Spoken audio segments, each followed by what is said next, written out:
I don't know why we have to extend. This could be done rapidly if the Democrats would come along. We have a problem. The insurance companies own the Democrat Party. They own it.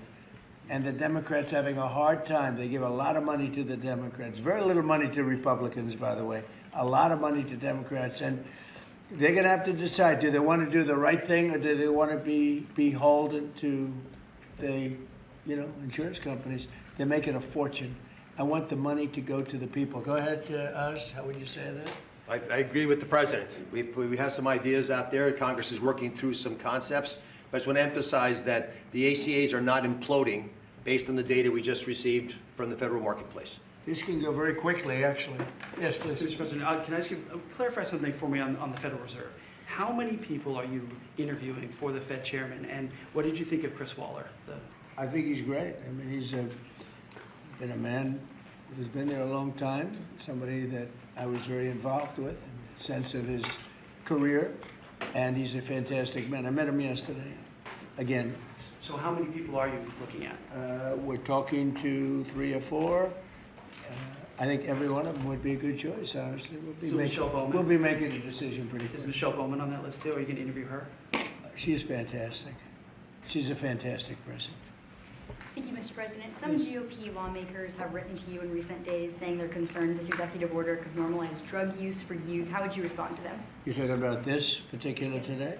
Well, I think I'd let one of the doctors respond to it because he can do it a lot better than me. But I can only tell you that when you see polls of 82% of the people want this, when I have friends that are really, really sick and they've gone through, I guess you could say, unfortunately, I don't want to become too involved in it because I don't want it happening. But these are people that really know what's going on.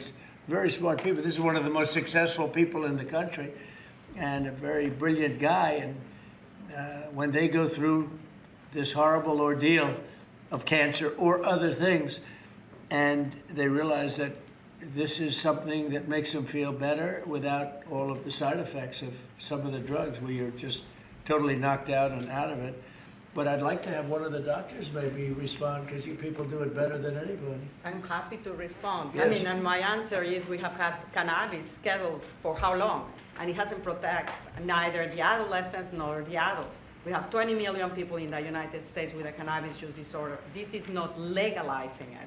It's making easier to do research so that we can use it when it is indicated and optimally. So it's also a big part of this is research. In other words, you'll now have a much larger sample and you'll be able to see if it's as good as many people say it is. I mean, people say it is beyond good, and you'll be able to find that out now. On housing, you talked in your address last night about housing. Yeah. Are you still considering a national emergency over housing? I'm looking at it. What would that look like? What would that mobilize? I have there's two thoughts on housing.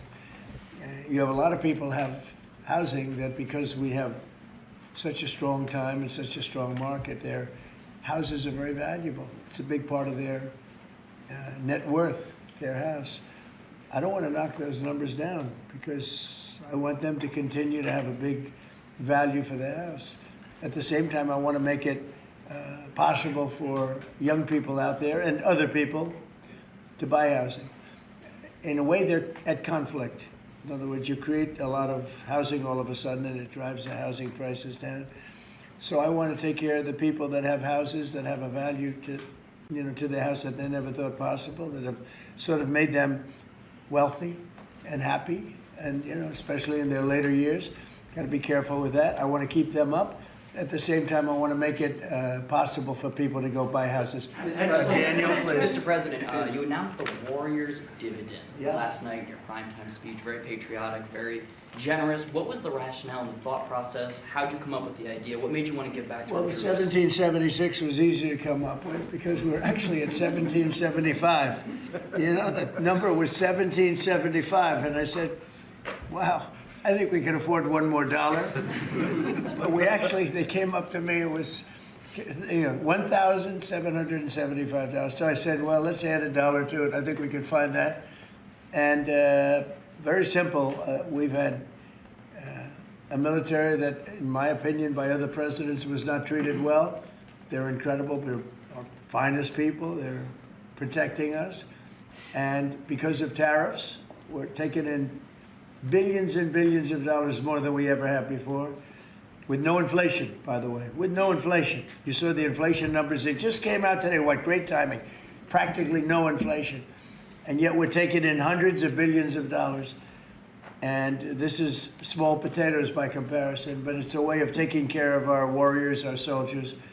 And I appreciate that question, Daniel. Yeah, and Caroline It was an Levitt easy just one. She just posted on X, her press secretary, that the board members of the Yeah. Kennedy Center voted unanimously to rename it the Trump Kennedy Center. What is your reaction to that? Well, I was honored by it. The board is a very distinguished board, most distinguished people in the country. And I was surprised by it, and I was honored by it. You know, we're saving the building. We saved the building. The building was in such bad shape, both physically, financially, and every other way, and now it's very solid, very strong. We have something going on television, I guess on the 23rd December. I think it's going to get very big ratings, and the Kennedy Center is really back strongly. It's in very bad shape, very, very bad shape physically. And we're also to get Congress to put up a lot of money and other people to put up a lot of money. We had a lot of donors come in for record-setting numbers, so we saved the Kennedy Center, and I was really, this was brought up by one of the very distinguished board members, and they voted on it, and there's a lot of board members, and they voted unanimously, so I was very honored by it. Thank you. Mr. President, will you be seeking any authorization from Congress for any land attacks on Carter